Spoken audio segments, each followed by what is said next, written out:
Today's October 10th. I'm Tony Hooper. I'm sitting here with Mr. Howard Otto. Mr. Otto, could you start off by telling me where you were born? I was born in around Linwood, Maryland. Okay. And I was from there. We were born in Linwood, and we went there from there to Union Bridge.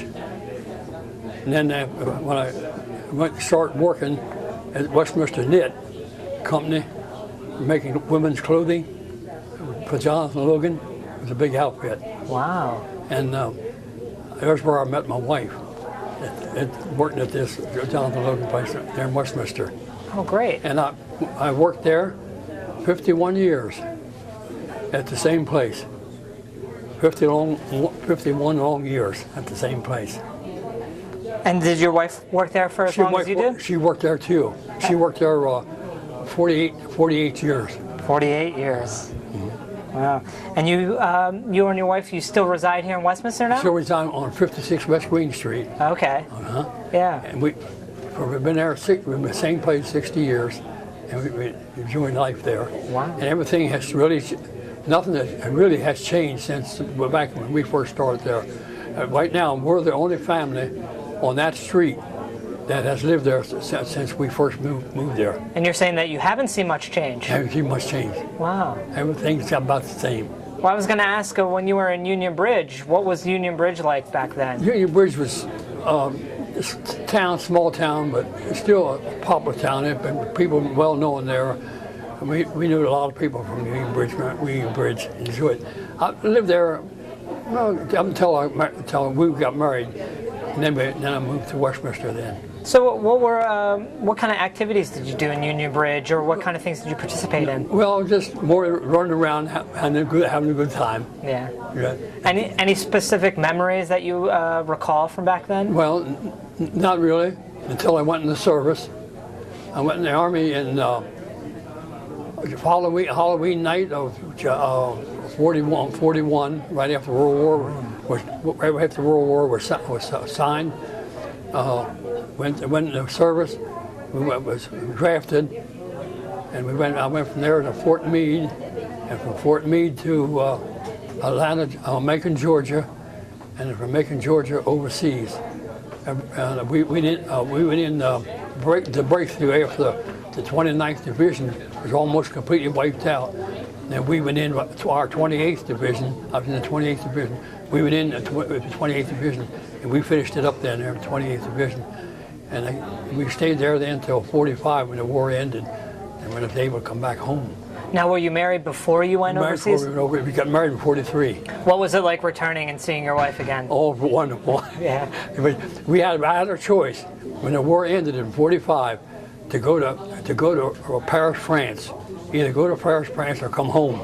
I said, no, I don't want to go to Paris. I wanted to go to Paris, France, so bad. And I said, I want to go home. Home is the place I want to go to. What did your wife think when you told her that? Oh, she couldn't believe it. She couldn't believe it. Now, have you two ever got a chance to go visit France? I would have loved to went back to Germany to see how they built it up, but never got a chance to go back. Right. Never got that chance. Let's go back a little bit ways, and what was school like for you growing up in Union Bridge? Just like the rest of them, I guess. It's all together the same.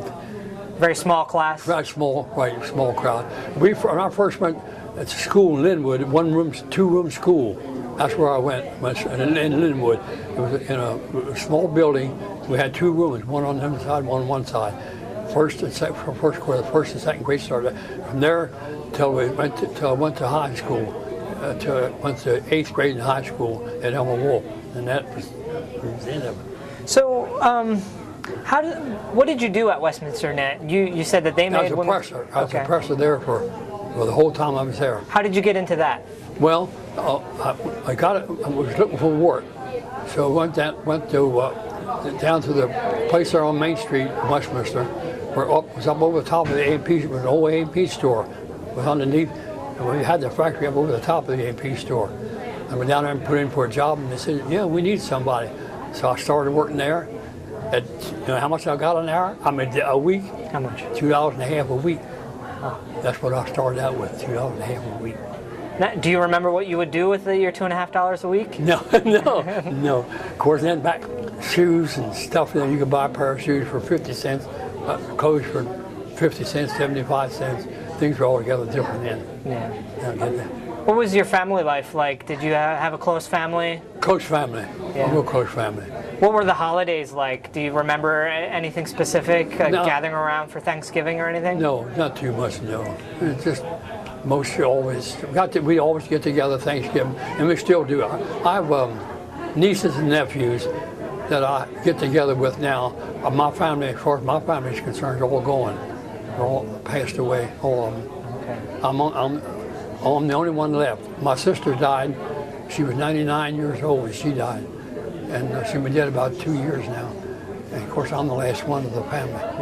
What have you liked best about growing up in this small kind of community? Well, it's just about, I guess, like everything else, it's altogether different in a small community than it is to get into a big community. It makes a big difference. You have to talk to my wife, because where she come from Reisterstown, Maryland, or where she can tell you about where we live at now. It was nothing but a meadowland.